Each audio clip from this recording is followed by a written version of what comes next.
Oi, pessoal. Estamos aqui direto, a última aula aí da Norton Broadcasting Studios. Aí hoje nós vamos falar um pouco sobre segurança. Aproveitar para testar uma nova aquisição minha, microfone. Eu espero que fique o som melhor, né? Poxa, Norton, você fez no último dia? Pois é, né? Antes tarde do que nunca. Bom, nesse caso eu não sei, viu, honestamente. Mas enfim, minha gente, hoje vamos tratar de um último tópico. Antes de entrar nisso daí, eu quero dizer, ninguém vai aprender a hackear um sistema com essa aula.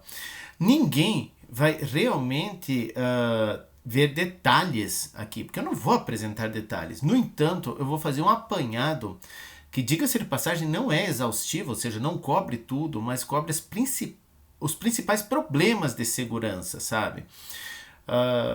E vocês, como programadores, têm que estar cientes desses problemas. Vocês precisam saber que eles existem. Até para poder evitar, porque mas muito mesmo desses problemas são causados por vocês, certo? E tem coisa que você não tem como evitar, como a engenharia social, porque isso depende do usuário fazer uma bobagem, né? E aí já era.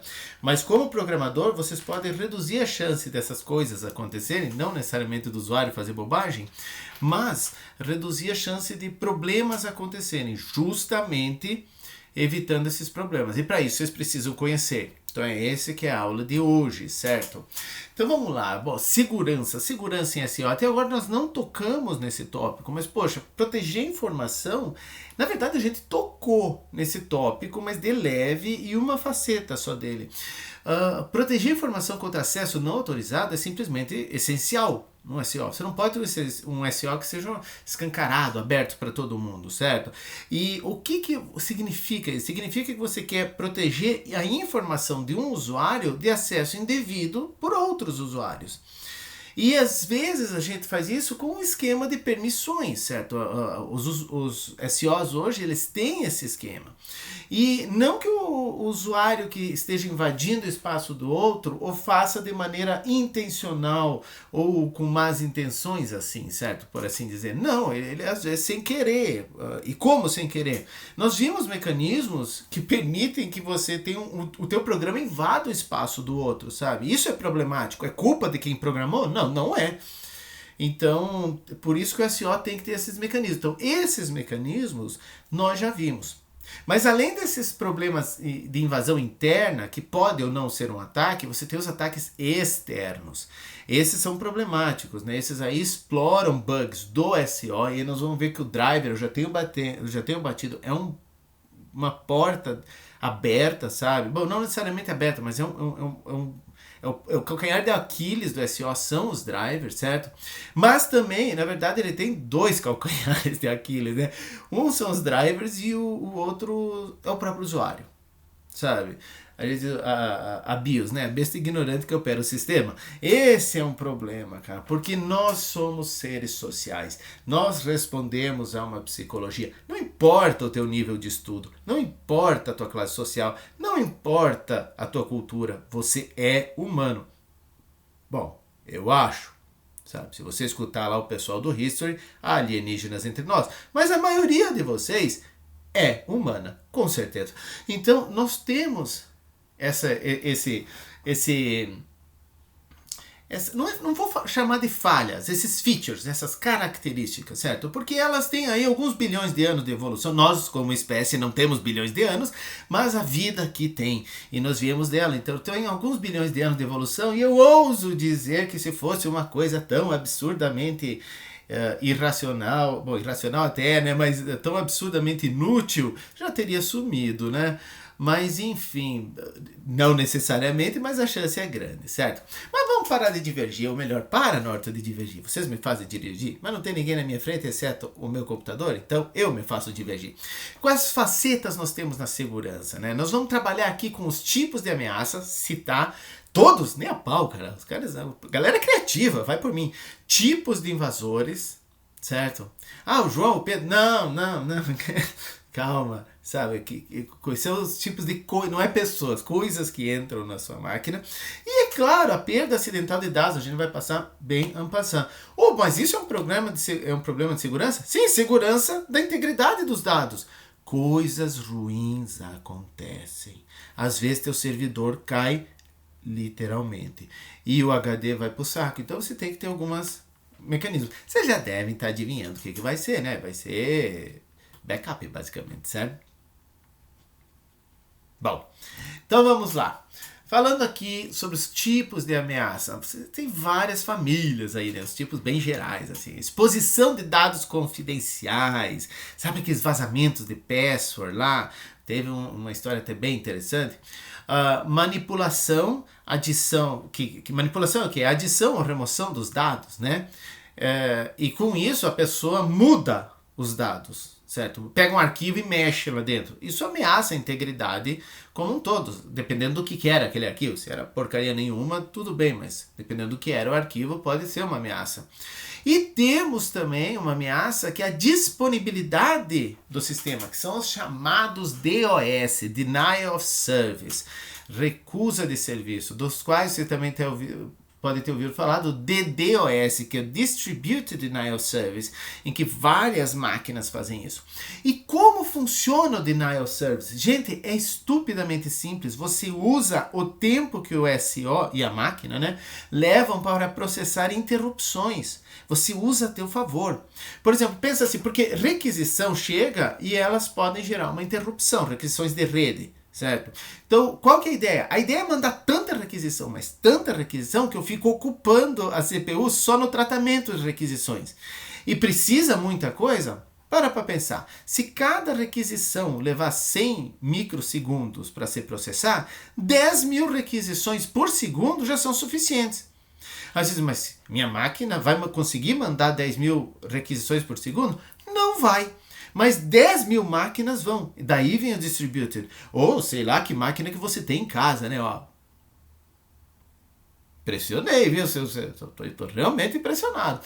Se você conseguir com uma máquina só, aquela que você tem em casa que usa para joguinho. Aí eu fiquei impressionado. Mas normalmente isso aí é distribuído, né, gente? Ou seja, você primeiro... Nós vamos ver as partes dos zumbis, né? Você captura várias máquinas zumbis, milhares, certo? Ou às vezes dezenas ou centenas de milhares, e manda todas em determinado horário acessar um determinado site. Pronto, acabou a briga. O sistema caiu? Bom, dependendo, às vezes até cai, certo? Depende do SO. Mas um SO bom não cairia. Não cairia. Ele trataria as interrupções. O problema é, e daí? Lembra daquele negócio? Se uma árvore cai no meio do mato e ninguém viu. Se ninguém viu, não existe árvore, não existe mato, não existe nada. Certo? O que acontece é... não, o servidor não caiu, ele só está processando as 10.000 interrupções. Ele não existe. Ponto. O usuário está lá no browser tentando acessar e não consegue. O servidor caiu. Ou explodiu. Não sei. Pronto. É isso. Tá? Então, e esse daí, como eu disse, você precisa controlar... você precisa controlar um número de máquinas, certo? E aí entramos numa outra ameaça, que é deixar a tua máquina, de alguma forma, né? Deixar modo de dizer, às vezes não é voluntário, ser controlada. Então ela é um sistema zumbi, ela obedece a alguém, não que ela morreu e voltou da morte, viu? Mas ela obedece a alguém nesse sentido. E os tipos de invasores? Nós temos dois tipos de invasores, os passivos e os ativos. Não fui eu que escolhi esses nomes. Os invasores passivos, certo? Eles só leem os dados, eles não fazem nada, eles não mexem. Por que alguém faria isso? Porque alguém quer espionar. E para isso é essencial ficar não detectado. E se você começar a fazer bobagem, eu não sei, alguém vai enxergar que você está lá. Certo? E às vezes não é nem mal intencionado, gente. A curiosidade faz parte da natureza humana. Saber como funciona, saber o que está acontecendo, sabe? É isso. E tem os ativos. Os ativos, eles efetivamente mexem no sistema, mudando alguma coisinha. Não necessariamente no sistema, mas em algum arquivo. Bom, não deixa de ser, né? Um arquivo dentro do sistema. Mexe em alguma coisa. Tá? E aí nós temos várias categorias, sabe? Via de regra são vírus, são worms, troianos. Não que os passivos não possam vir nessa forma. Eles podem sim vir nessa forma. Especialmente, na verdade, gente, não é assim. Ou isso, ou aquilo, ou aquilo. O pessoal junta as estratégias e manda um negócio que é um vírus que na verdade ativa um worm que veio como um troiano, sabe? É loucura o negócio às vezes, sabe? Eu pessoalmente não conheço ninguém que tenha usado isso daí, mas não é assim absurdamente, meu Deus, é totalmente nada a ver esse teu pensamento. E a última faceta, que não tem nada a ver com esse tipo de coisa, de segurança, é a perda acidental de dados, né? De dados. O que isso significa? Gente, coisas ruins acontecem. O teu servidor cai, como eu disse, literalmente, né? Ou tem fenômenos naturais, pico de tensão, né? Nossa rede é estável, certo? Problema de hardware, problema de fábrica que veio, e o famoso hermano, né? Então, como que eu faço isso? Backup, gente. Você não tem como prever o imprevisível, né? Não, eu gostaria de prever a aleatoriedade da natureza. Certo. Prever até o meteorito chegando, né? Certo. Não vai. Então, o que você faz? Faz backup e reza para não ser destruído no caminho. Aliás, é muito interessante você ter backups não na máquina problemática. Eu lembro, pelo menos saiu na mídia, quando deu um problema aqui, dois aviões bateram aqui no Brasil, aí foram ver as máquinas da aeronáutica, disseram, não, as máquinas não tem backup. Ele, não, tem, tá aqui o backup, ficava na mesma máquina.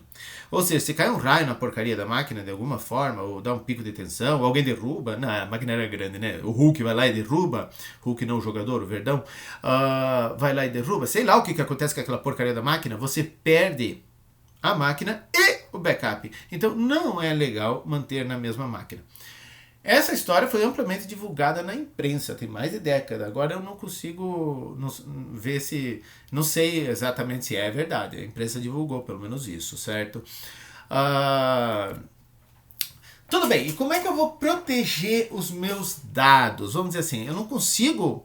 Vocês como usuários não conseguem proteger o SEO de bobagens feitas no SEO ou nos drivers. Então, como é que eu posso proteger os meus dados?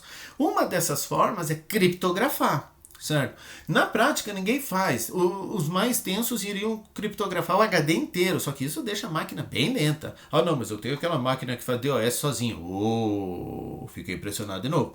Mas, enfim, normalmente... vai proteger só algumas informações. Como que eu faço? Criptografo. E o que significa criptografar? Significa codificar.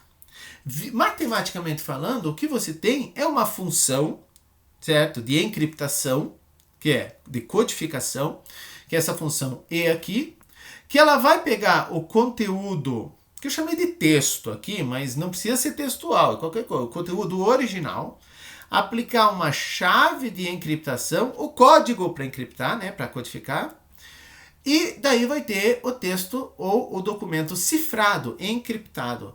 Então você tem o teu documento não, você tem o que quer que se seja, pode ser documento, pode ser um arquivo executável, o que for. Você tem ele original, aqui você entra com a chave de encriptação, que vai dizer como você vai sacanear com esse arquivo original. Na verdade, quem diz o como é o algoritmo usando essa chave. E daí ele sacaneia, ele tem o texto, tem o objeto aqui cifrado. Aí vai, e para decifrar, tu precisa de um algoritmo de decriptação, para decifrar isso aqui, de decifragem. Ele vai usar uma chave de decriptação, que não necessariamente é diferente da de encriptação, já a gente chega lá, e obtém o original de volta. É assim que funciona a encriptação, certo? Gente, não vou brincar com vocês, vamos ao longo da história, coisas imbecis foram feitas, né? Imbecis assim, de tão simples, certo? E hoje é bem mais complicado, então não vou nem tocar aqui. Mas uma coisa que muita gente já fez na escola e que é encriptação é você fazer a substituição monoalfabética. O que significa substituição monoalfabética? Você troca por exemplo, num texto, vamos usar texto, mas você poderia fazer sequência de bytes, por exemplo. Você troca uma letra por outra. E aí você tem uma tabela, tal troca por essa. Tá? Então, por exemplo, você tem um texto puro que é A, B, C, D, E, blá, blá, e o texto cifrado é aqui. O que isso aqui te diz? Essa tabela me diz, quando tem um A, eu troquei por quê? E para decodificar? Se eu vi um Q, na verdade era um A. Certo? Pô, funciona? Claro que funciona. O teu texto fica assim, à primeira vista, ininteligível. Mas quando você começa a aplicar algumas estatísticas da língua, por exemplo, eu sei que no português a letra mais comum é o A, no inglês é o E. Então, se eu marcar o que aparece, qual a letrinha mais comum, provavelmente aquela será um A. Aí eu já começo a procurar combinações de duas letras, certo? E aí, essa daí, se uma aparece aquela que eu sei que é o A, eu já posso dizer, ó, é um AU, sabe? As. Eu começo a eliminar possibilidades e afunilar quais as possibilidades que podem caber naquele outro símbolo. E assim eu vou descobrindo. Gente, baba de fazer isso, certo? Note também que esse esquema aqui, ele possui o que se chama de cifragem de chave simétrica. Ou secreta também, né? Que é o quê? A mesma chave que vem aqui, você pode usar para cá. Ou você usa a mesma ou com alguma transformação bem simples. Por exemplo, pegue a letra, some 2 na tabela ASCII, aquele é o novo caractere. E para voltar, pegue aquele caractere que você está lendo, subtraia 2 na ASCII e você tem a letra. É um exemplo, certo? E uma totalmente simétrica que não usa isso daqui. Inverter bit. Essa é a operação, não precisa nem de tabela. Sabe? Pega um arquivo e inverta os bits. Está aqui o meu arquivo cifrado. E para decifrar? Inverta de novo. Ou seja, você para decifrar, você cifra ele de novo. Certo? Então, é outra possibilidade. São bem simples e fáceis de quebrar, mas não deixam de ser técnicas de cifragem. Certo? Com essa parte aí da cifragem secreta, que é essa que nós vimos aqui, a simétrica, tanto o emissor quanto o receptor devem possuir a chave. Se os dois pertencem a você, beleza, cara. Sabe? Beleza mais ou menos, né? Ainda assim, ela tem algumas falhas. Mas você pode fazer umas operações muito loucas aí, que fica mais difícil da pessoa descobrir. Então, quando você tem, beleza. É você com você mesmo. Ou você com alguém conhecido. O problema é quando é você com alguém desconhecido. Que é o que acontece na web. Você entra num HTTPS da vida, eles trocam chaves, né? Como assim? Porque senão um não sabe qual é o código do outro. Qual tabela você está usando, meu filho? É diferente da minha? Não sei. Aí você tem que transmitir. Aí danou-se. Nessa transmissão, se tiver um snifferzinho lá, alguém capturando o tráfego de rede, ele já sabe tua chave. Solução. Encripta a chave. Sim, mas como que eu vou codificar essa chave? Certo? Vou ter que mandar a chave da codificação da chave antes. Captura igual. Não. Tem que ser uma chave que os dois conheçam. Sim, mas eu não conheço você. Como que eu sei? Então publique a chave no teu site. Você tá de sacanagem comigo, né? Publicar a chave no site é a mesma coisa que não pôr chave, né? Então, realmente é uma fraqueza. Aí surgiu, novinho isso daí, na década de 70, 76, certo? A cifragem de chave pública, que é o quê? Pode ler minha chave à vontade, não vai ter problema. Como que se faz isso? Você tem duas chaves, uma para codificação e uma para decodificação. Então, uma de encriptação e decriptação. Como que eu faço? A de codificação é pública. Todo mundo pode ver. Tá aqui, cara. E óbvio que elas não são iguais, né? E a de decodificação? Não, essa é minha, eu não entrego para ninguém. Então, com isso, o que eu faço? Olha só. Norton vai se conectar com o João. João, me dá a tua chave de codificação, de criptação. Ele me dá. João, essa é minha chave de codificação. O que o João faz se quiser mandar uma mensagem para mim? Usa a minha chave de codificação para codificar a mensagem. E manda para mim. A de decodificação minha tá só comigo. Aí eu consigo abrir. Só eu consigo abrir. Da mesma forma, se eu quiser mandar uma mensagem para o João, eu uso a chave de codificação dele para codificar. Quem que consegue decodificar isso? Só ele, porque só ele, em tese, tem a chave de decodificação. Certo? E,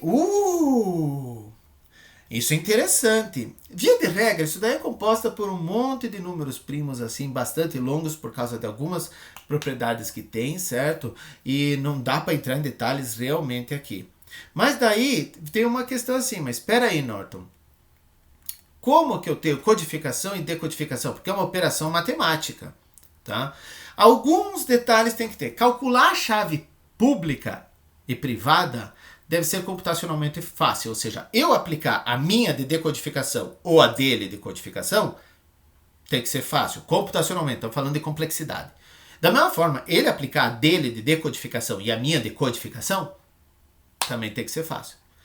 No entanto, calcular a privada a partir da... Soou mal isso. Calcular a chave privada a partir da chave pública tem que ser difícil. Como assim?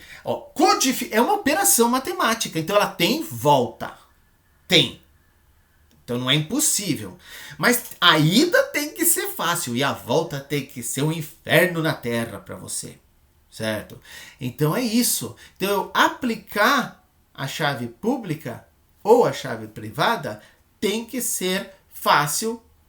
A decodificação, codificação, encriptação tem que ser fácil, certo? E aplicar a de decodificação também tem que ser fácil. Mas achar a de decodificação a partir da decodificação tem que ser difícil. É isso. E como que a gente faz? A gente faz usando determinadas operações que não são essa que eu vou mostrar, que são relacionadas, são mão de duas vias, né? Uma oposta, por assim dizer, da outra, certo? Mas com complexidade computacional diferente. Só para vocês terem uma ideia, vamos pensar vocês calculando na mão algo, tá? Por exemplo, se eu fosse fazer assim esse cálculo aqui, ó, sei lá que número é esse monte de número aqui, ó, tá vendo que ele é igual, esse é igual a esse, um vezes o outro. Faz no papel na mão. Você vai chorar um pouquinho, porque você é preguiçoso, né, gente? A preguiça é uma lei universal. Mas você vai conseguir fazer. Agora, vamos lá. Para quem não sabe, esse número aqui, vezes ele mesmo, ou seja, ao quadrado, dá esse número aqui. Ache a raiz desse cara aqui na mão. Sensivelmente mais complicado, não é não? Você vai levar sensivelmente mais tempo, não é? Essa é a ideia. Então a ideia é a codificação, a aplicação de uma chave, tanto de codificação quanto de decodificação, se você tem a chave, a aplicação tem que ser fácil, vamos dizer, polinomial. Já obter a de decodificação a partir da decodificação, voltar nas contas, por assim dizer, essa tem que ser NP para cima, você tá entendendo? Então, é assim que funciona. E aí veio o Santo Graal. E se algum dia alguém provar que P igual a NP? Ups. O pessoal fala muito aí da computação quântica, que vai trazer problemas para isso. Mas aí é na força bruta, né? Por quê? Porque o fato de ser NP não quer dizer que seja impossível, de modo algum. É que para quebrar aquela senha, você vai levar um tempo do cão, né, minha gente? Vai ser muito tempo. Então, minha senha tá aqui. E aí depende de quanto bits você tem na chave. Tem um monte de detalhes envolvidos, não vou entrar nesses detalhes. Mas o ponto é, minha senha tá aqui. Quanto tempo eu levaria para quebrar essa senha? Você levaria 100 anos, uma máquina de hoje. Tá? Vai lá, filho.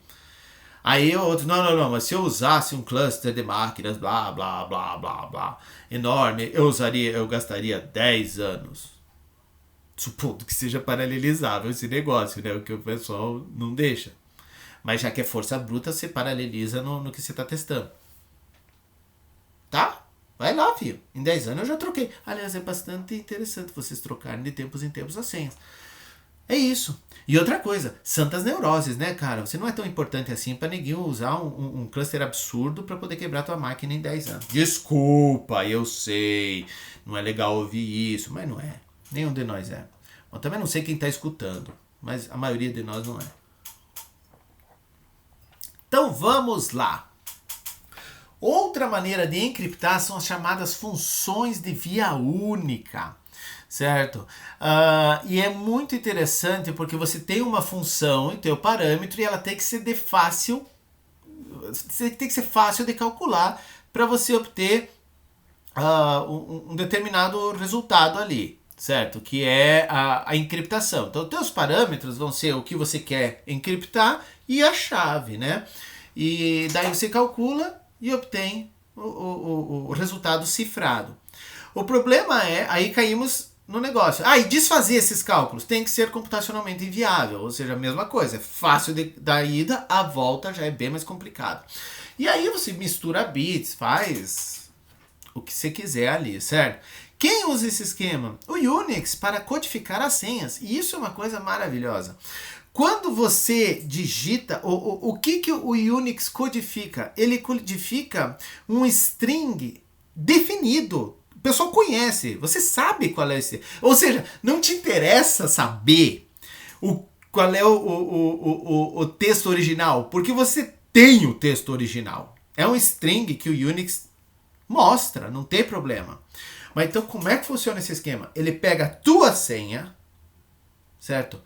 Usa como chave de encriptação nesse string e obtém o quê? Uma versão encriptada desse string.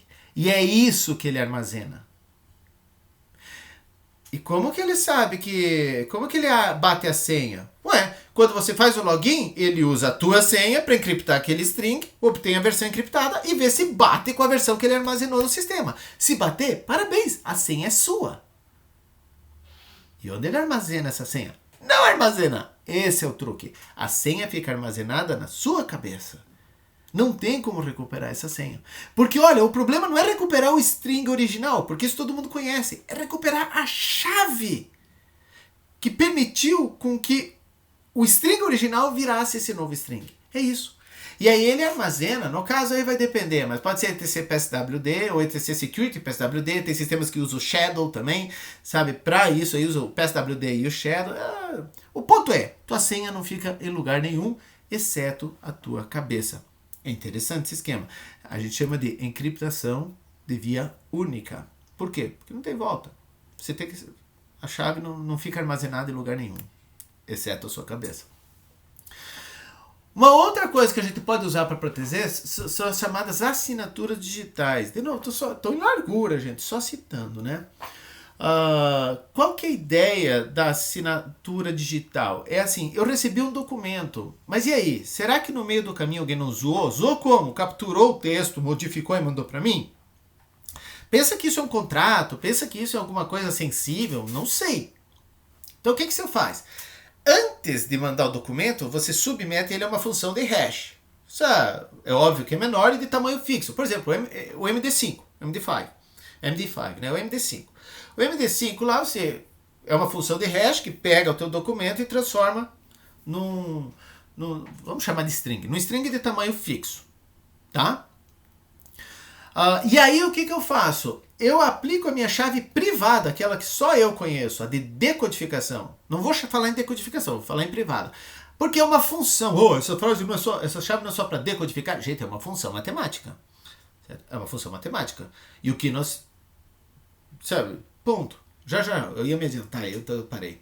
Então eu aplico a minha chave de decodificação a esse hash, esse MD5 aí. E coloco ele... anexo ele ao documento e mando. Esse aí é o bloco de assinatura do documento. Quem recebe esse documento vê aquele bloco, separa, calcula o MD5 do documento, supondo que eu estou usando o MD5, usa a chave pública para decodificar aquela que você codificou. Obviamente você tem que mandar a chave pública antes. E vê se bate os MD5. É meio doido, porque você codifica...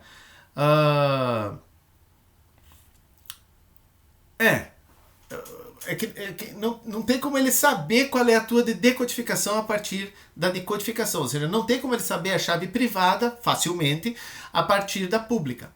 Então você usa a tua chave privada para codificar e ele usa a pública para decodificar. E aí ele bate aquele MD5 que ele decodificou, que você mandou, com o MD5 que ele calculou. Se não bater, o documento sofreu mudanças. Quer dizer que alguém sacaneou? Não, gente. Pode ter perdido pelo caminho algum pacote e o bicho ficou meio... faltando algum pedacinho. Bobagens acontecem. O ponto é, não é o arquivo que foi enviado. Certo? Então, você tem o teu documento original, você passa o hash nele, você usa a chave privada para codificar e manda para a galera. Manda para a galera não.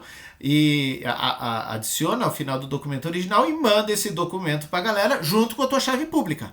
Quem recebe, separa aqui esse bloco de assinatura, aplica a chave pública a ele e tem o hash que você calculou. Aí ele calcula o hash aqui e vê se os dois batem. Basicamente é isso. É óbvio que nesse esquema, isso aqui é essencial. Ou seja, eu aplicar a chave privada a um documento e aí ao resultado aplicar a pública, eu tenho o documento de volta. Certo? Então não é... Elas têm que ser simétricas nesse sentido aí. Não estou falando daquela simétrica, totalmente simétrica lá. Certo? Elas têm que ter essa propriedade. Beleza? Bom, então aqui a gente viu maneiras de proteger a sua informação.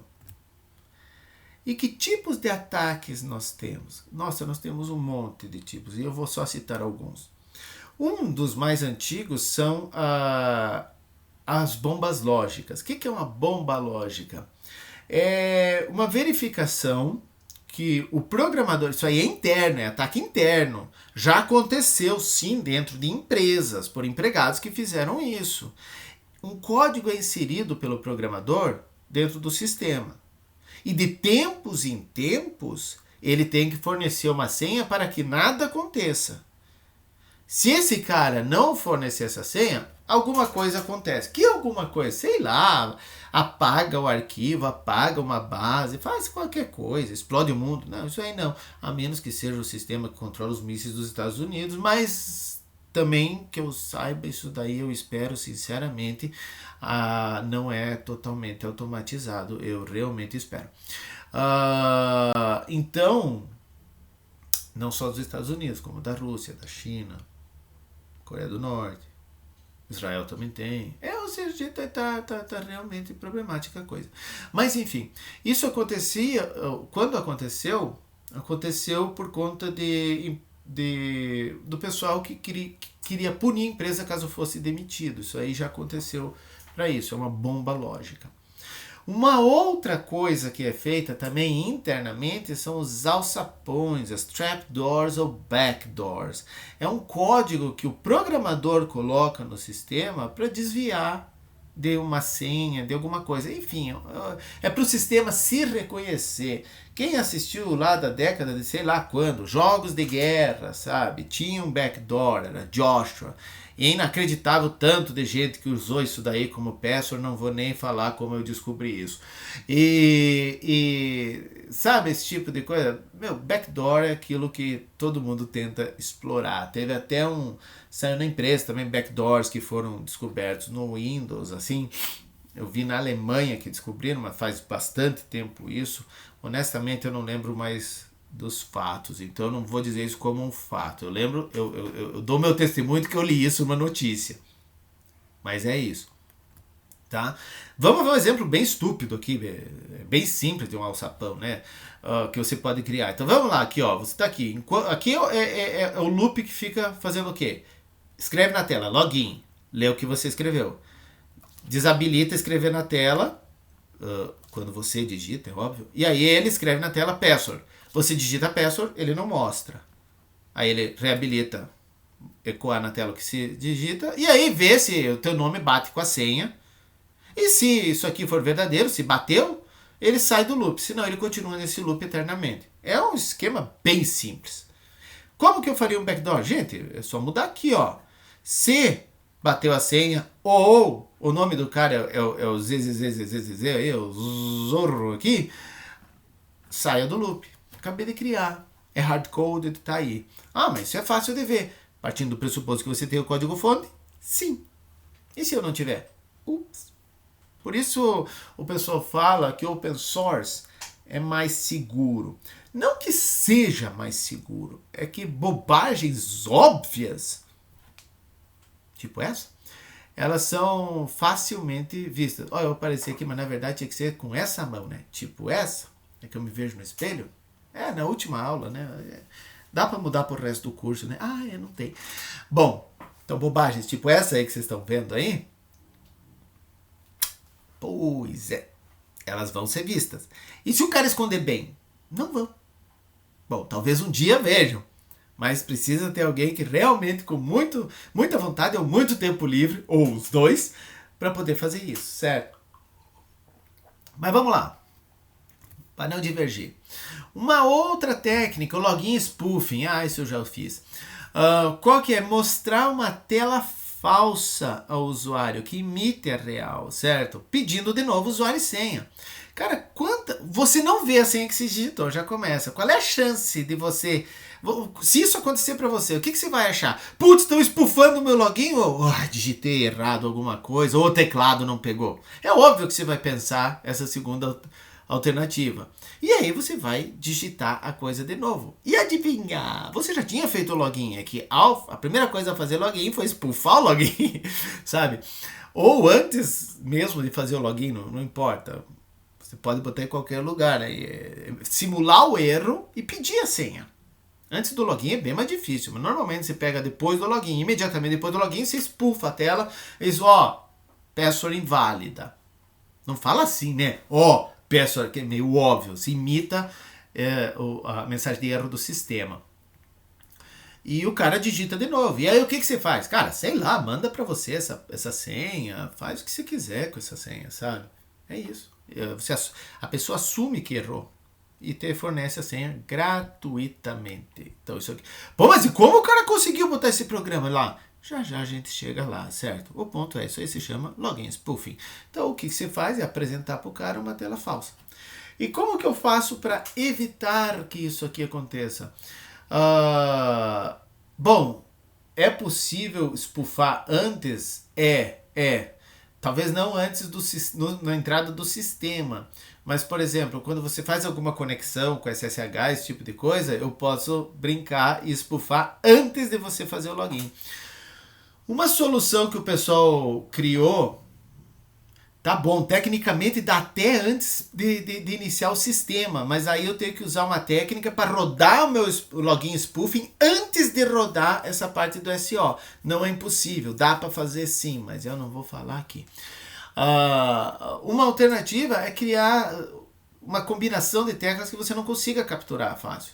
Por exemplo, Ctrl Alt Del, sabe? Ctrl Alt Del para abrir a tela do sistema. Quero ver tu spoofar esse negócio aí. Mas, ainda assim, dá pra você brincar com... Se o cara abre a linha de comando e chama o SSH, ou clica 2 vezes no SSH, sabe? Rapaz. Login spoofing ainda rola, tá? Outra coisa, explorar erros de código. Bugs no SEO, por isso que tem bug fix a toda hora, gente. É uma corrida entre quem descobre e quem conserta. E eu acho uma sacanagem quando vejo notícias assim de que o pessoal conhecia um determinado bug desde 1900 e lá vai pedrada. Mentira, né? Mas já tinha assim mais de ano que conheciam e não fizeram nada para corrigir. Só depois de dar muita besteira. Isso aí não é legal, certo? Aqui alguma coisa vai acontecer, provavelmente vai chover, então, seguindo o esquema bíblico, Fiat Lux. Iluminou-se, né? Minha vida ficou mais iluminada agora, né? Para quem não sabe, Fiat Lux não é o fósforo, é latim para faça-se a luz, certo? Por isso eu disse citando a Bíblia, e no caso é a Vulgata, a Bíblia em latim, certo? Bom, informações inúteis para você a toda hora. Beleza. Como que eu posso daí tirar proveito se eu sei que... Bom, se o SEO tem um buraco, eu entro por ele, né? Mas, por exemplo, se eu sei que algum outro software tem um buraco, o que eu posso fazer é fazer uma varredura, por exemplo, de todas as portas, né? De máquina que aceita conexão. Óbvio, né? E aí, tentar entrar de alguma forma nessa máquina. E aí entra você tentar adivinhar a combinação de usuário e senha. Mas eu vou no chute? Cara, você pode, não é legal, vai levar muito tempo para isso. Mas tem técnicas também de você descobrir a senha e o usuário das pessoas, certo? E a engenharia social é uma delas. E aí, vamos dizer que você conhece ou descobriu de alguma forma, você conseguiu entrar lá. Então você conseguiu logar na máquina com a senha e o usuário da pessoa. Aí você roda o programa que você sabe que tem buraco de segurança. E se esse programa rodar como root, por exemplo, nossa, você tá feliz, cara. Melhor ainda, sabe? Aí você pode fazer o que quiser, você pode virar root, abrir uma shell como root, sabe? Depende muito da falha, sabe? E abriu a shell como root, você tá feliz, cara. Você pode conectar, trazer o que quiser, um worm, sabe? Enfim. Entrou na máquina, sabe que tem essa vulnerabilidade, já era. Ah, mas por que você precisa rodar esse programa? Porque via de regra o usuário, a não ser que seja o root, não tem permissões de root. Então seria legal descobrir um programa que rode como root, mas chamado pelo usuário. E tem um monte de programa de sistema que é assim. Então se tem uma vulnerabilidade em algum deles, é essa que você vai explorar. Tá? E é engraçado que basta um usuário numa máquina para você conseguir entrar e explorar isso daí. E aí o teu sistema virou um zumbizão, sabe? Só desse usuário? Não, cara, você é root, você botou no sistema como um todo. Outra técnica, buffer overflow, tá? Buffer overflow é uma técnica muito louca quando você confia no que vem do usuário. Não faça isso, tá? Não vou. Bom, como que acontece? Gente, tem linguagens que não verificam o limite de arranjo. O C é uma delas, C, C++, sabe? E daí o que que acontece? Eu posso alocar um arranjo na memória, mas eu posso ir escrevendo lá, feliz da vida. Então vamos ver como é que funcionaria isso na memória. Você tem um programa rodando, eu vou chamar de programa, é um processo na verdade, mas vamos lá, na parte do programa aqui. Aqui está o texto dele, né? O código. Aí você tem a pilha que vem daqui e vem descendo. E aqui as variáveis locais, tá? Beleza. Agora vamos dizer que esse meu programa chamou o procedimento A. O que ele faz? Ele coloca na pilha o endereço de retorno, ou seja, quando o A terminar, para onde ele tem que voltar no código principal, e coloca as variáveis locais de A. Vamos dizer que uma das variáveis locais seja um string. Tá? Um string, sei lá de que tamanho, tamanho 20. Tá ali o B para receber o nome de um arquivo, certo? Tá aqui. Só que esse nome de arquivo aqui, em vez de fornecer um nome com 20, eu forneço um negócio que tem o equivalente a 2.000 caracteres. Não necessariamente são caracteres, veja. Não precisa ser caracteres, isso tudo é byte, né? Então pode ser inclusive um programa, pode ser código, instruções que a máquina entende, certo? Aí o que eu faço? Eu começo a preencher. O que eu tenho que fazer é que aqui, exatamente aqui no meu endereço de retorno, caia o endereço de memória do meu código em B. O que vai fazer? O meu procedimento vai usar o que quer que seja, e eu posso começar, inclusive, com o string que ele quer.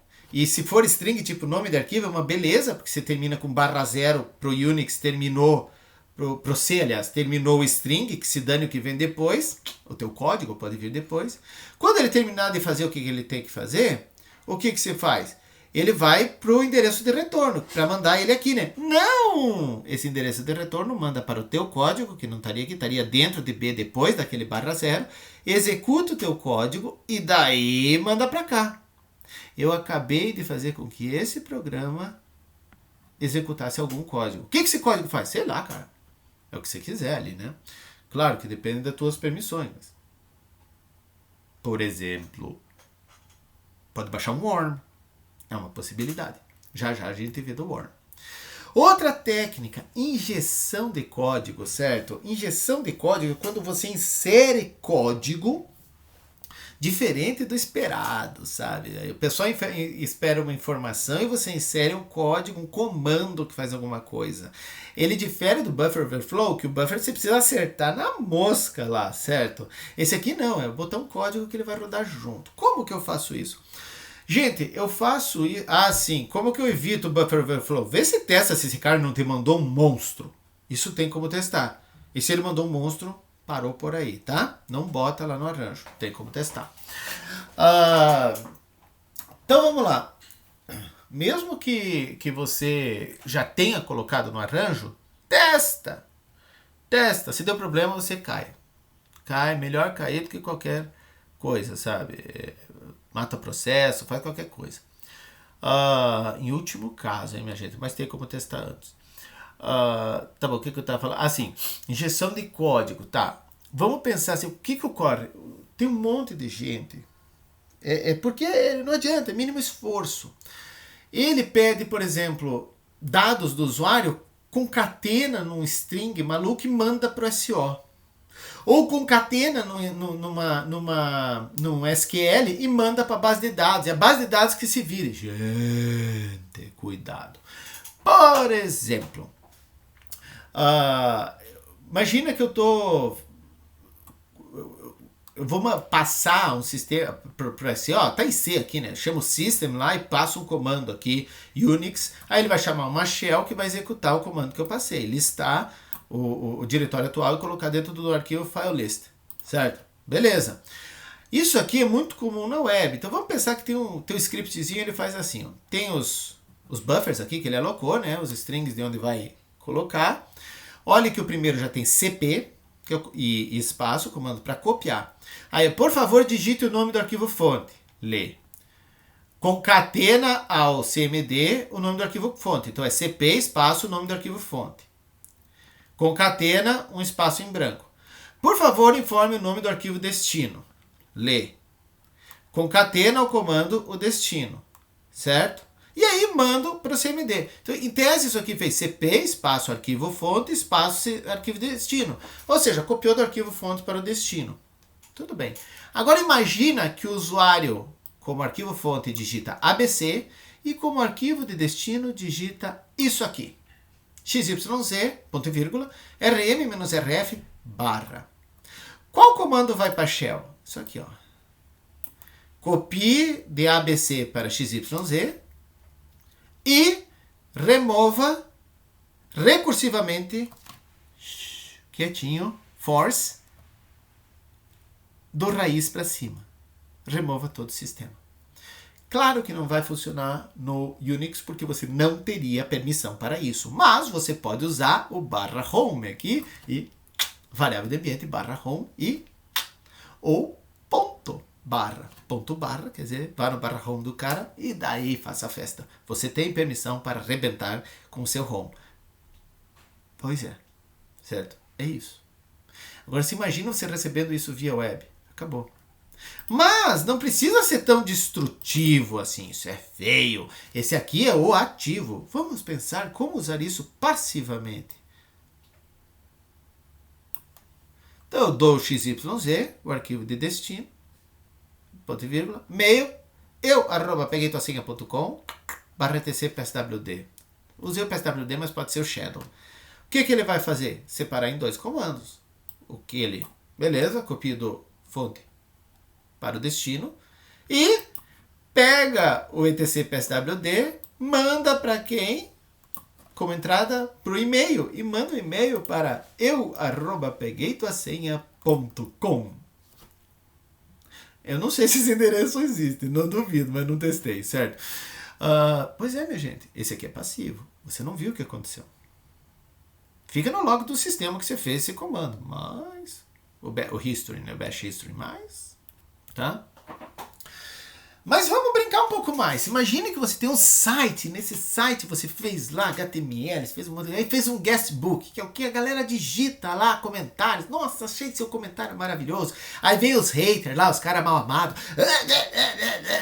É tudo grunt mesmo, certo? Fica só grunhindo lá. Aí beleza, bota lá. Aí vem um cara que olha assim. Será que esse cara testa tags HTML e JavaScript? Bom, tag HTML pouca gente testa, porque às vezes você quer que o cara bote tag HTML. Mas JavaScript? Aí o sujeito vai lá e digita isso daqui, ó. O cabeçalho para rodar o JavaScript e um comando simples JavaScript. While true window.open. O que isso faz? Qualquer um que der um refresh nessa página, o que ele vai fazer? Rodar esse código. Roda isso e vai ver, vai ser mó legal, tá? Primeiro salva as coisas antes, que provavelmente, dependendo do sistema, sua máquina vai exaurir os recursos, certo? Normalmente não. No Linux ela só vai matar e dizer não gostei. Mas eu não confio muito em outros, não citarei nomes, tá? É isso, gente. Isso eu já vi, cara. Isso um amigo meu sacaneou com outro amigo meu também, sabe? É, na graduação a gente era do mal. Como vocês são da graduação, eu acho que vocês também são. Cuidado, responsabilidade, né, minha gente? Sempre, sempre. Isso eu vivia falando em aula. Quer descobrir, quer conhecer, quer experimentar? Cara, vai, porque é conhecimento. Isso é muito bom. Mas sacanear com os outros, tipo, de verdade, sabe? Prejudicar os outros? Não, isso não. Isso não. Ah, mas você falou que já usou uns negócios. Sim, já usei. E avisei a pessoa que ia usar. Eu avisei. Eu vou fazer isso. Fique esperto. E a pessoa ficou esperta e eu fiz. Aí disse, ó, era isso, né? Pô, é roubar a senha. Só que eu disse, troca a tua senha que eu vou pegar. Aí ele trocou. Eu disse, foi essa, né? Foi. Ah, tá vendo? Aí eu falei como é que eu fiz. Foi pra aprender. Certo? E nunca mais fiz. Então, é importante isso, gente. Você, cara, você aprende muito, muito fazendo essas coisas. Mas sacanear os outros é sacanagem, né, cara? Tô dizendo assim, sacanear os outros assim. Você vai zoar essas coisas, os caras estão sabendo, fica na amizade aí, beleza, certo? Mas tem limites, tem que saber onde ir. Ainda sobre injeção de código, mas isso não para, gente, porque ninguém pega e soca numa query SQL e manda, e seja o que Deus quiser, cara. Então, pô, olha só, você tem aqui, ó, mesmo esquema, pede o ID e o password. Aí ele vai criar lá o command select, asterisco, from users, where user ID, blá blá, and password é isso daqui. Pô, olha, vou falar pra você, dá vontade de bater, né? Porque isso aqui vai pelado, porque isso aqui você vai fazer uma query, a não ser que seja local, vai peladinho pela rede, né? Não encripta nem nada. Tá, tudo bem, você pode ter criado um túnel SSH, mas ó, tá? Aí o que o cara faz? O cara faz? Ele bota aqui, ó, o acento agudo, né? Ou 1 igual a 1. Ponto e vírgula, abre o comentário, fecha o comentário. E o comando vira o quê? Selecione asterisco from users where user ID. Tá vendo que ele já abre aqui, ó? Abre aqui. Aí você fechou. Ou 1 igual a 1. Então user ID é nada. Ou 1 igual a 1. Ou seja, true. E comenta o que vem depois, cara. Pronto, você entrou. Mas o que eu adorei isso aqui, eu tinha encontrado na web, né? para fazer injeção de código em SQL, para apagar uma base, uma tabela, sabe? Não sei se isso aqui procede, sabe? A ideia é boa, sabe? É engraçado. Uh, eu achei engraçada a ideia, mas para pensar se quem isso aí era para as câmeras da rodovia, né? Para ver multa, essas coisas. Gente, se fizer um esquema estúpido assim, vai funcionar. Isso que é o terror. Tá entendendo? Vai funcionar. Tá? Bom, isso aqui é tudo como alguém pode explorar problemas no código. Ou seja, você como programador tem que saber que isso aqui existe para evitar produzir código que permita isso daqui. Então não jogue nada para SO. Não jogue nada para servidor, para base de dados, sem antes verificar. Certo? Se lá tem exatamente o que você quer. Não, não use nenhuma entrada do usuário sem verificar o tamanho dela antes. Não confie cegamente no usuário. Tá? Bom, o outro ponto aqui, agora nós vamos entrar no malware. Malware vem de malicious software. Né? Daí que vem a palavra malware. E... cara, isso aqui é uma família gigantesca de coisas, né? Mas vamos pensar assim, de um modo geral, você infecta o computador instalando software que pode informar o endereço da máquina ao dono do malware, criar um backdoor, certo? Para comunicação com esse cara, e daí a tua máquina virou um zumbi. E daí ele pode baixar o que for. Quando você tem mais de uma máquina zumbi, você criou uma botnet, que é Robot Network, né? É uma rede de robôs. Ou você instala um keylogger para ficar capturando as teclas aí para poder ver senhas, capturar senhas, essas coisas, ou é um vírus mesmo e você vai fazer outra coisa e não fica fazendo isso, então a família é grande.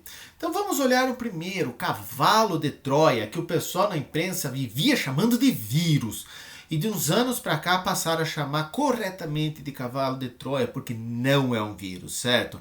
O que é um cavalo de Troia? Lembra da Odisseia, do Homero?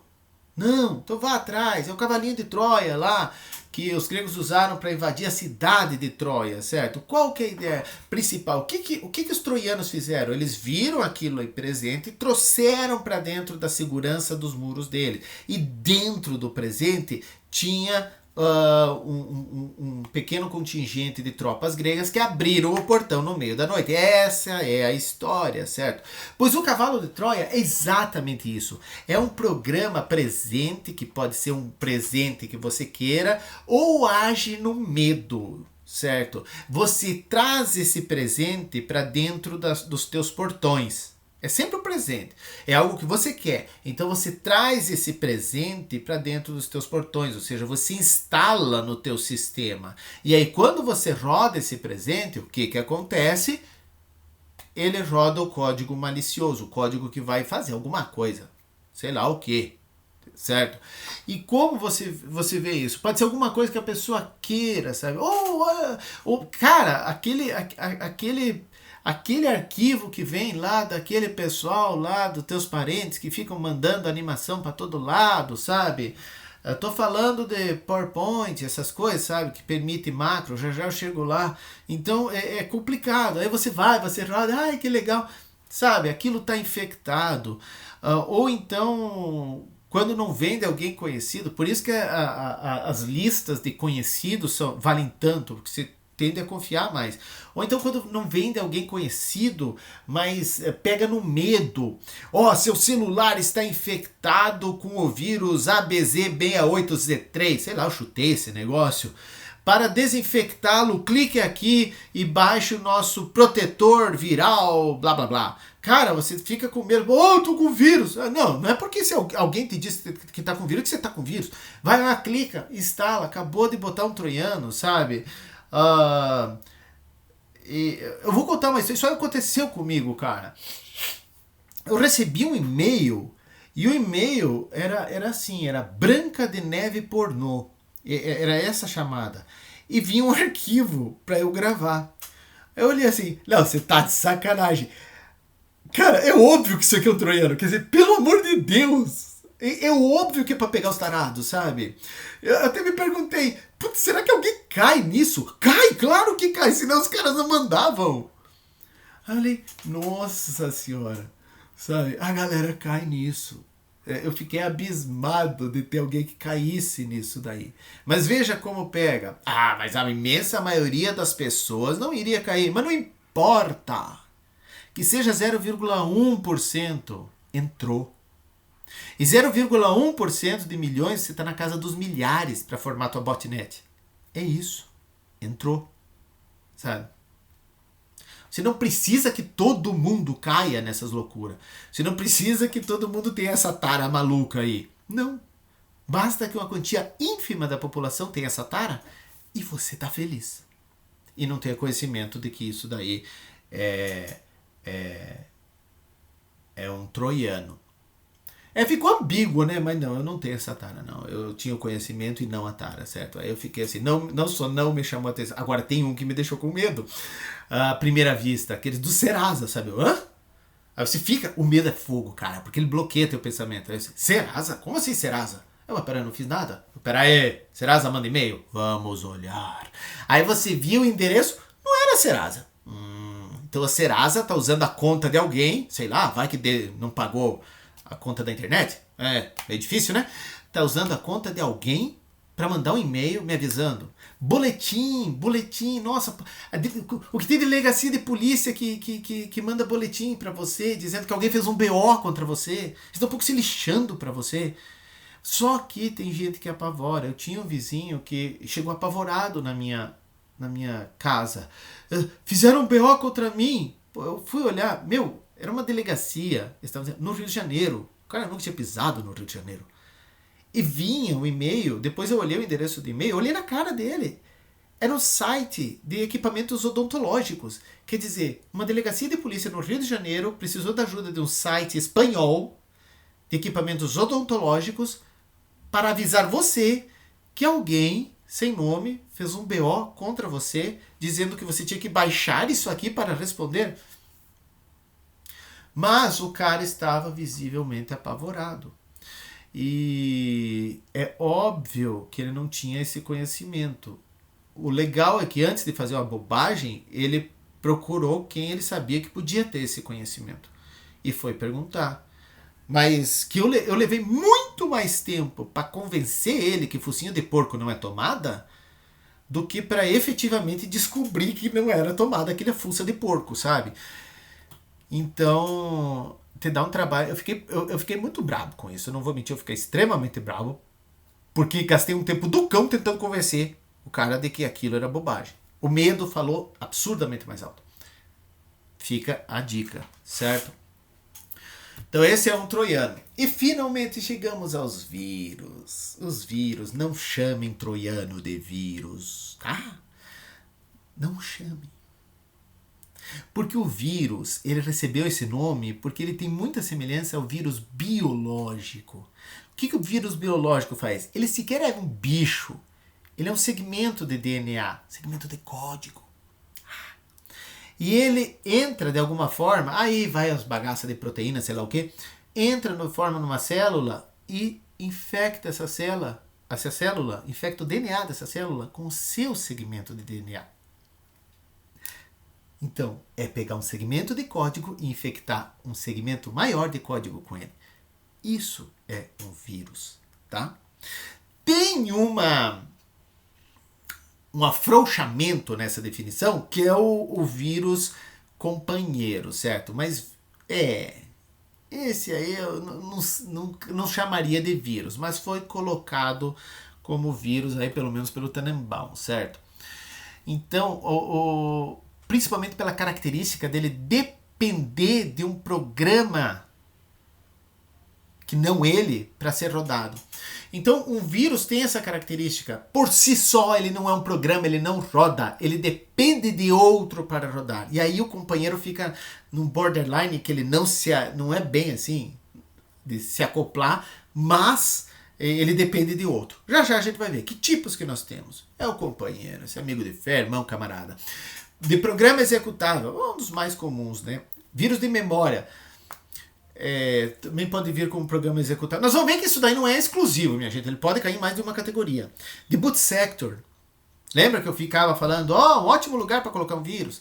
Driver de dispositivo, de macro, código-fonte e de BIOS. Parabéns, agora que nós temos BIOS em Flash, temos vírus de BIOS.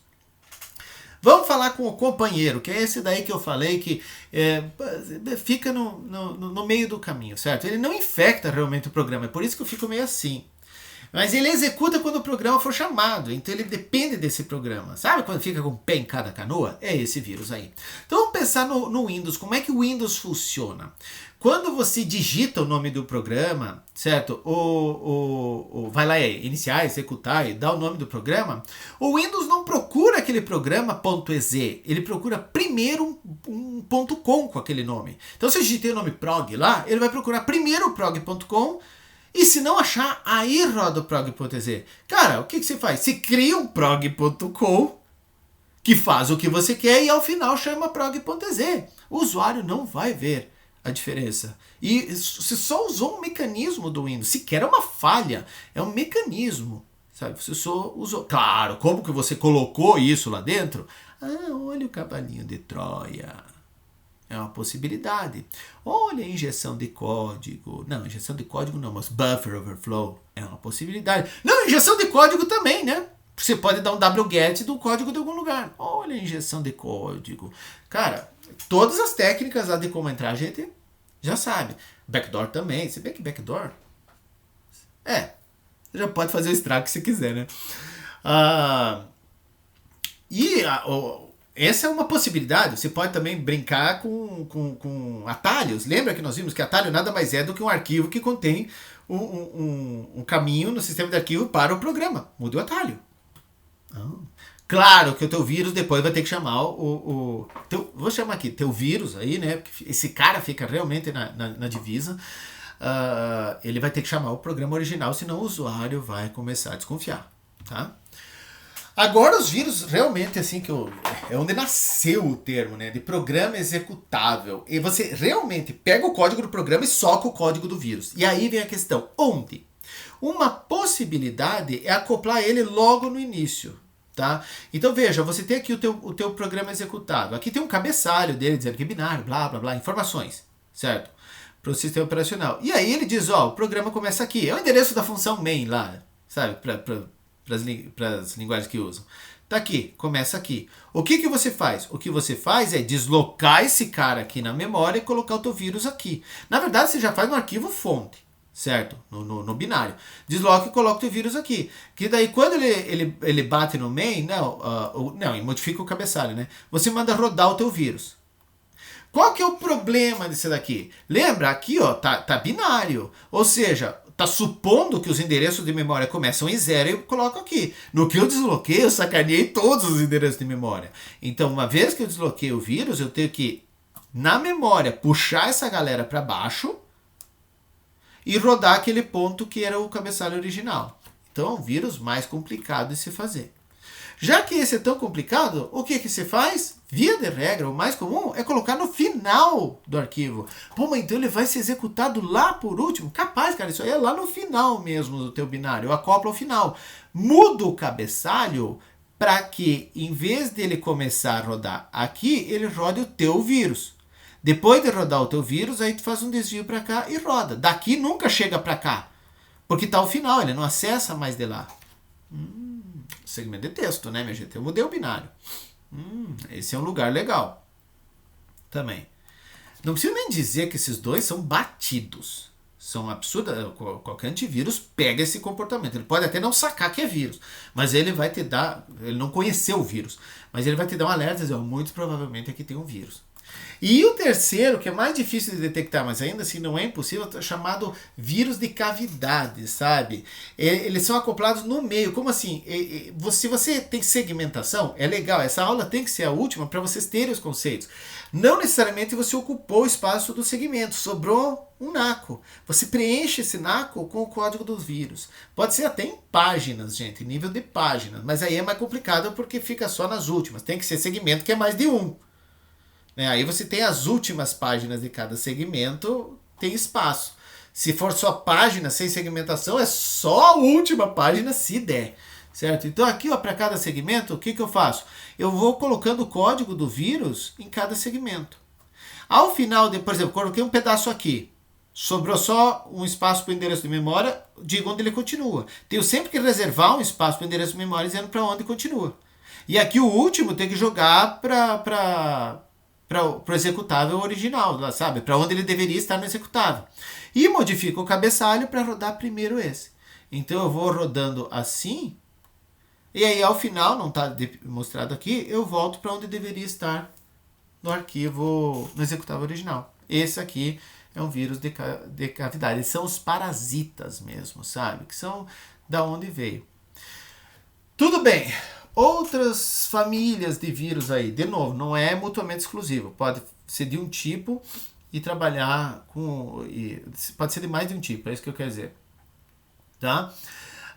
Esses vírus aí que a gente fez, eles podem... Bom, os que estão grudados aí no executável ficam no executável, né? E é por isso que olhando o sistema de arquivos, os antivírus pegam. Mas outros eles podem rodar e depois sair da memória. Ou, no caso dos residentes, eles não saem da memória. Eles ficam numa região da memória que é improvável de ser usada. Por exemplo, ou o topo ou a parte mais baixa da RAM. E o que eles fazem? Olha, lembra que eu falei, vetor de interrupções. Lugar maravilhoso para se pôr um vírus. É esse daí. Porque quando pipoca uma interrupção, vamos dizer a impressora. Vamos pipocar a impressora. O que ele vai? Vai no vetor, pega o código, vai naquela posição no vetor de interrupção, o que tiver lá ele roda às cegas. E se lá tiver, na verdade, o endereço da memória, em memória do meu vírus, roda o meu vírus. É claro que ao final eu tenho que chamar a rotina de tratamento da interrupção da impressora. Certo? E quando vai fazer isso? Toda vez que eu mandar imprimir alguma coisa. Mas eu não mando imprimir sempre. É por isso que você não captura a impressora. Você captura um que é muito usado. Por exemplo, a própria trap. A própria trap. Lembra que nós vimos a instrução 2080? A trap. A própria trap. Bate lá no vetor de interrupção e vai rodar a rotina de tratamento da trap. Não, roda o teu vírus. Depois que rodar o teu vírus, roda a rotina de tratamento da trap. Isso é feito quando toda trap, ou seja, toda vez que algum processo fizer uma chamada ao sistema, danou-se. Veja que aqui eu infectei o SO, não infectei a parte do usuário. Tá? E como isso entrou no SO? Cara, troiano para o administrador, tudo aquelas técnicas que nós já vimos. Aí nós temos os vírus de boot sector, que é o setor de boot. O que ele faz? Ele sobrescreve o master boot record, lembra o MBR? Copia o original para uma parte no disco, bota o código dele lá, daí é óbvio que desvia lá para o original para daí carregar o SO. É interessante que vírus de boot sector, eles carregam antes do SO. Então não tem como o SO tomar cuidado com isso, porque vem antes. Lembra que eu falei também, setor de boot, lugar maravilhoso para se pôr vírus, lembra? Pois é, porque a máquina, quando boota, quando ela inicia, ela pega o que está no setor de boot do HD e roda, ela pega o MBR lá, o que tiver lá, e roda às cegas. Confia cegamente nisso. Ou seja, maravilhoso, né? Felizmente é um local batido e os antivírus ficam olhando, porque é muito esquisito você ter um negócio que desvia para outro bloco e lá tem um MBR também, sabe? Você pode colocar no MBR, né? Ou gravar, por exemplo, você pode carregar a MBR num bloco existente ou num bloco qualquer e colocar nos bad blocks, sabe? Que daí o SO vai achar que é defeituoso. Cara, aí começou o SO. Isso aí é parte do vírus, é fazer esse desvio. Começou o SO. O vírus vai se copiar para RAM. Perdão, começou o SO. O vírus ali se copia para RAM e inicia o SO. Por isso tem que ser numa região da RAM em que o SO provavelmente não vai sacanear, certo? Então, vai lá nos extremos da RAM lá, o SO provavelmente não chega lá e o teu vírus fica lá residente em memória. Ou seja, temos um vírus de boot sector que virou um Resident Evil, sabe? É isso. Outra coisa, lembra que eu também falava? Driver, lugar maravilhoso para se colocar um vírus. Tudo que o SO roda às cegas, tudo que a máquina roda às cegas, são lugares, tudo isso são lugares maravilhosos para se pôr vírus, né? Bom, você infecta o driver do dispositivo, bota o código, pode ser até o vírus que vai junto com o binário do driver, certo? O SO vai carregar. Lembre que o driver sempre roda em modo núcleo. Por isso que é uma boa ideia, lembra lá do microkernel, que é uma boa razão para manter o driver rodando em modo usuário. Só que a maioria dos sistemas hoje elas são o kernel monolítico. Windows, Linux, sabe? O Unix. Então não acontece nos sistemas atuais. Tinha até um comercial que era o Minix, né? O Minix não, o da Nokia, agora me fugiu o nome. Que a Nokia tinha, Symbian. Mas ela descontinuou em favor do Windows, Windows Mobile. Então, eu desconheço quem usa essa arquitetura. Nossa, se ela é tão mais segura, por que ninguém usa? Porque tem overhead, né, gente? Ficar trocando de modo usuário para kernel toda vez gera um overhead na máquina, não tenho a menor dúvida. Temos, por fim, eu falei lá do seu parente lá que fica te mandando PowerPoint, né? Esse é o vírus de macro.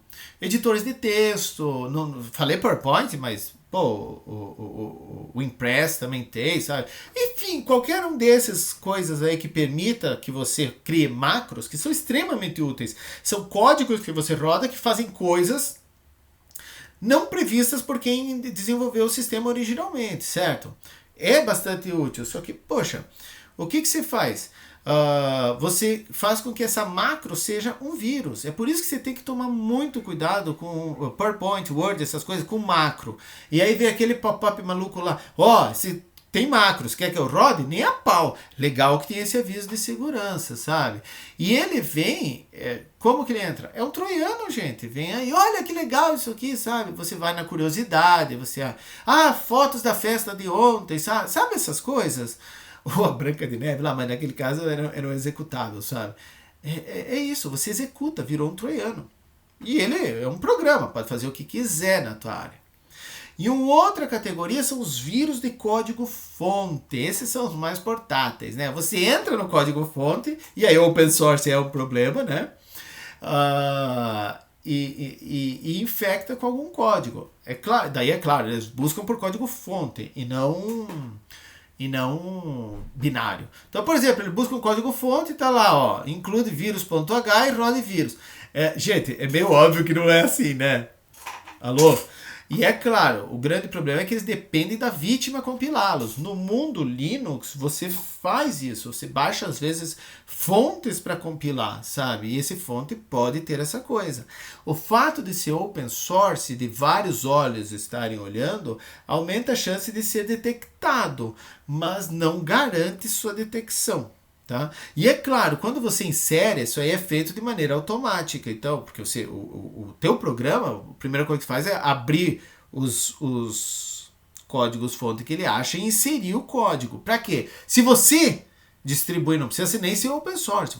Se você distribui esse código para algum, sei lá, para amigo, pessoal do time, vai esse negócio lá. Então a ideia é infectar o quanto que der.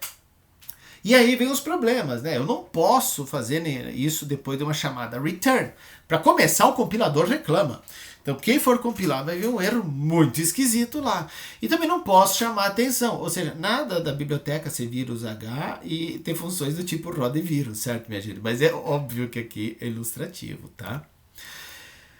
Também temos os vírus de BIOS, que não existiam, porque basicamente você não conseguia gravar nada na BIOS, certo? Só que agora você consegue. Com as BIOS em flash você consegue, certo? E é difícil de detectar realmente. Por quê? Porque as buscas dos antivírus se concentram no HD, mídias de armazenamento e na própria memória, às vezes, sabe? Então você fica... Como é que eu vou detectar? Mas mesmo que eu detecte, é difícil de eliminar, sabe? Porque a BIOS ela vai rodar antes de qualquer outra coisa. Então, o vírus se aloja na RAM, fica lá permanentemente, e se você apagar da BIOS, ele volta para ela. Sabe? Putz, eu tive um problema disso, não com a BIOS, mas com um pendrive, cara. Eu eliminava do pendrive, isso no Windows, faz um tempo, foi em 2009, eu acho, e o desgraçado estava na memória, ele se colocava no pendrive, ele ficava constantemente checando se no pendrive ele foi apagado. E ele ficava se colocando, até que eu me irritei, catei, trouxe para casa que eu usava Linux, abri e matei aquela desgraça, sabe? Eu peguei numa universidade, não foi na USP ali, mas eu peguei numa universidade, no que os professores usavam. Só fiquei me perguntando quantos pendrives já não estavam infectados com esse negócio. E é claro, né, minha gente, formatar o dispositivo é inútil, ele não tá lá, né? Então, pensando, não, formato HD. Alô, tá na BIOS. Tá?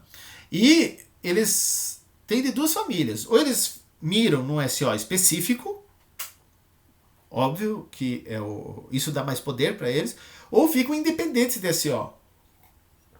Só que a essa altura vocês devem estar sabendo que independência de SO quer dizer que ele está extremamente limitado ao que ele pode fazer. Porque muda sistema de arquivos, muda... gerenciamento de memória, muda tudo, gente, sabe? Então, tudo não, mas muda quase tudo.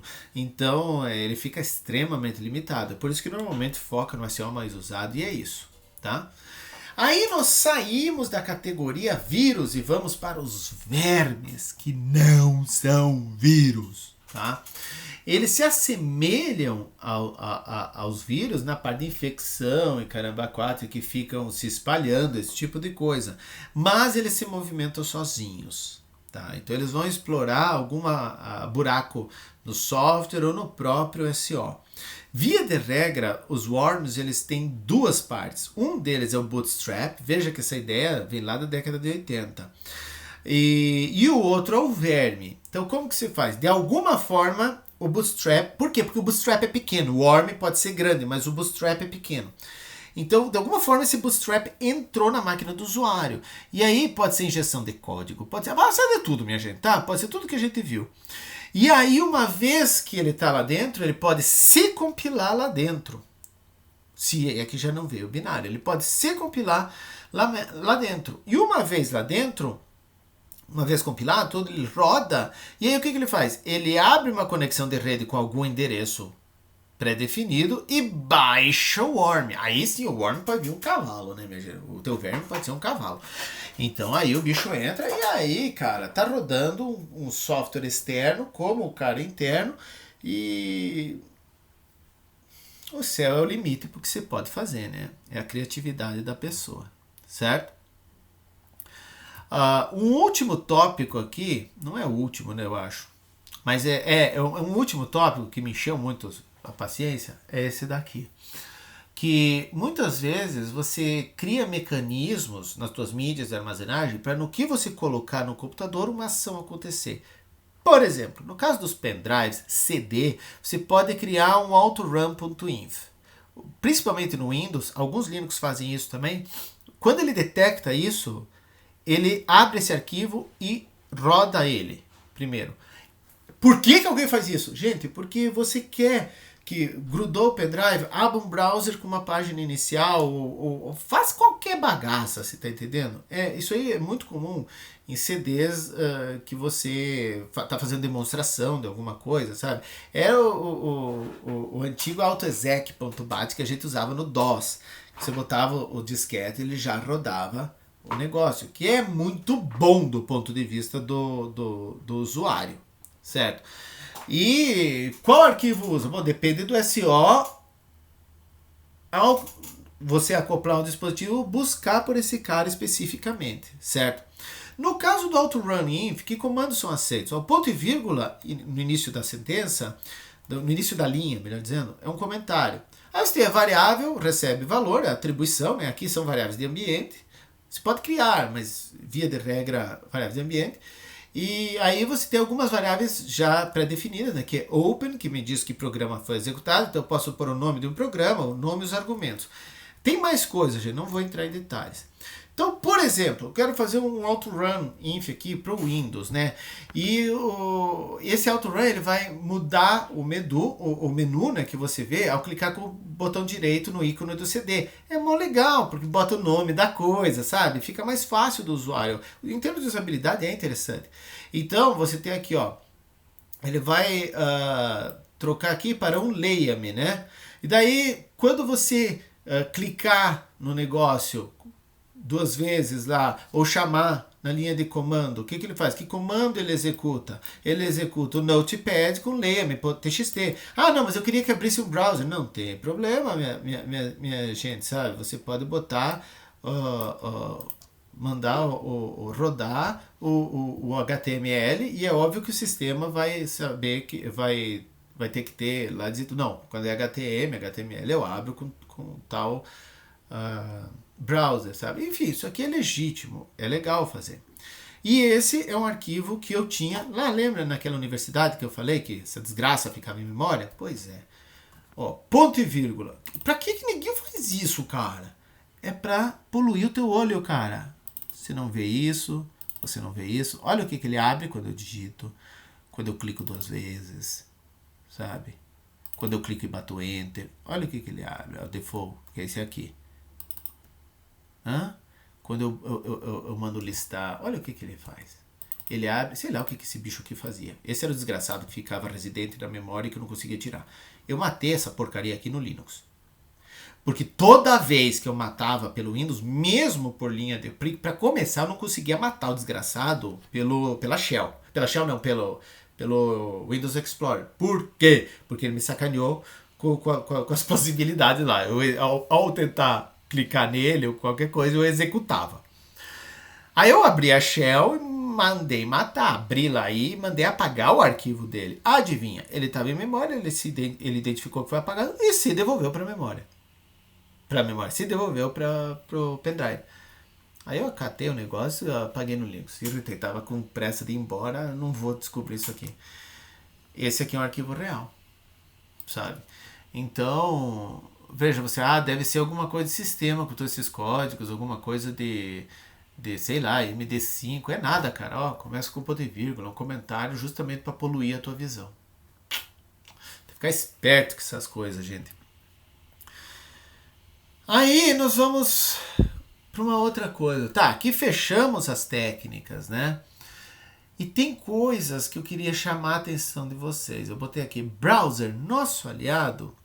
Cara, vocês não têm ideia de que informação o teu browser dá. Quando a gente faz uma requisição a algum site, ele não manda só o que você quer. E, obviamente, o teu IP para saber para onde enviar. Mas ele manda um monte de informação sobre variáveis que você tem, coisas que você tem na máquina, certo? E essas informações podem sim ser usadas para phishing. O que é phishing? Phishing é mandar uma mensagem falsa, tá fingindo ser alguma coisa, é pescar, sabe? Você larga a isca e se a pessoa morde. E o que é morder a isca? Veja que phishing é a técnica de pescaria. Ao morder a isca, o que você fez? Você entrou num site falso e forneceu senha e password, tudo bem. Ou baixou um programa, aquele lá do O Medo do Vírus, sabe? Ou mesmo Branca de Neve. A técnica de Branca de Neve, pornô, assista aqui, pá. Isso é phishing. A partir do momento que você clica e baixa, você baixou o quê? Um troiano. É um phishing que carrega um troiano. O que esse troiano vai fazer lá? Sei lá, nego. Sabe? Não sei. Então, é isso. Então, e mexe muito com medo. Sua senha expirou, seu cartão de crédito expirou, sua senha do home bank foi bloqueada, seu nome está na Serasa, sabe? Esse tipo de coisa. E aí, clique aqui, pá. Aí tá, o que eles fizeram? Spoofaram uma página, web page spoofing, isso daí, sabe? Então spoofaram uma página, botaram um site falso do banco lá para você digitar senha, caramba 4, sabe? Ou pediram para você baixar e entra o cavalo de Troia. Então mistura-se as técnicas. A questão é, o browser envia que informações? Cara, é só essa lista, ó. JavaScript enable, yes.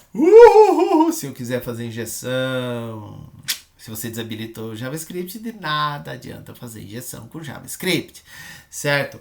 Injeção não. Injeção isso. Eu tava com overflow. Não, injeção, certo? O que mais que tem aqui? O IP, eu apaguei, mas te dá o teu IP. Meu, ele já diz mais ou menos onde está. Olha só, meu Deus. Ih, rapaz, net serviços de comunicação. Nossa. Esse eu fiz de casa. Esse aqui eu fiz de casa. Porque esse era o meu provedor. Por isso que eu apaguei o IP. Mas eu não estava em São Paulo. Então, isso aqui não é preciso, certo? Mas olha, diz que eu tô Linux. Ai, droga, meu vírus era só para Windows. Damn it. Não vou nem me preocupar, sabe? Mas eu tinha umas coisas aqui para Linux. Que língua eu falo? De nada adianta vir aqueles caras lá, eu sempre recebo lá do pessoal de Diamante, lá não sei da onde, na África, sabe? Qual é a linguagem que... Cara, se tem a segurança, as dimensões da tela, cara. Tem de tudo aqui. Versão do JavaScript, quer dizer, se alguma tá bugada e eu tô usando a bugada, ele sabe. Isso aqui são coisas que são úteis para as pessoas que estão fazendo coisa certa, mas são muito úteis também para quem está fazendo errado, certo? Aqui eu usei o browser na Universidade de São Paulo, lá na IASH, e eu tive lá, ó, Universidade de São Paulo. Claro que ele me jogou, Deus sabe onde no mapa. Por que eles usam informações geográficas que vêm de bases de dados? Então ele não tem o GPS realmente, né? Exceto no teu celular, quando você ativa o GPS, aí danou-se, ele tem. Mas senão ele não tem o GPS. Então ele diz, muito provavelmente é aqui. E errou feio. Bom, lá errou a cidade, no caso aqui de casa. Por quê? Porque é DHCP, né, minha gente? Sabe? Então... o negócio é dinâmico. Não, às vezes acontece aqui. Velho, às vezes acontece em qualquer lugar, certo? Então, essa é uma beleza. Mas é impressionante o que dá. E como que você descobre isso? Cara, você tem o Whois, você consegue... Isso aqui são comandos do Unix, Linux, né? NSLOOKUP, Traceroute te dá o caminho todo, sabe? E bases geográficas, não adianta, é assim que eles descobrem. Tudo bem, tem isso. E agora, o que eu faço? Como eu faço para mascarar? Você pode usar uma VPN. O Tor, por exemplo, que o pessoal gosta de dizer que é a Dark Web, mas como se fala se fosse algo ruim. Não, ele é usado, é óbvio, né? Se é uma coisa que esconde, o pessoal do mal vai querer usar. Mas não necessariamente todo mundo que está lá é do mal, né? Mas ele oculta o teu IP, sabe? É uma rede de VPNs que basicamente oculta o que veio do anterior. Então, é inquebrável? Claro que não. Mas você tem que quebrar vários para chegar em você, sabe? Então, essa é a vantagem. Tem aqui como instalar, né? Quem quiser instalar, a PTGet, cara, no mundo Ubuntu, Debian aí, já tá lá. Você sobe o daemon, ele vai servir esse proxy aqui, o SOC S5 aqui, e você bota isso aqui como proxy. E acabou no teu browser. Tá rodando Tor, certo? Quem quiser, dá uma olhada nesse site aqui, ó, que tem uma coletânea de ferramentas e tutoriais para se proteger, gente. Eu não vou entrar em detalhes, até porque a gente já falou bastante agora, mas vale a pena como programador vocês conhecerem todas essas técnicas que eu falei aí, saber que elas existem para tentar evitá-las, e vale a pena como usuários vocês tomarem alguns cuidados. Não precisa entrar na neurose, né? Mas vale a pena.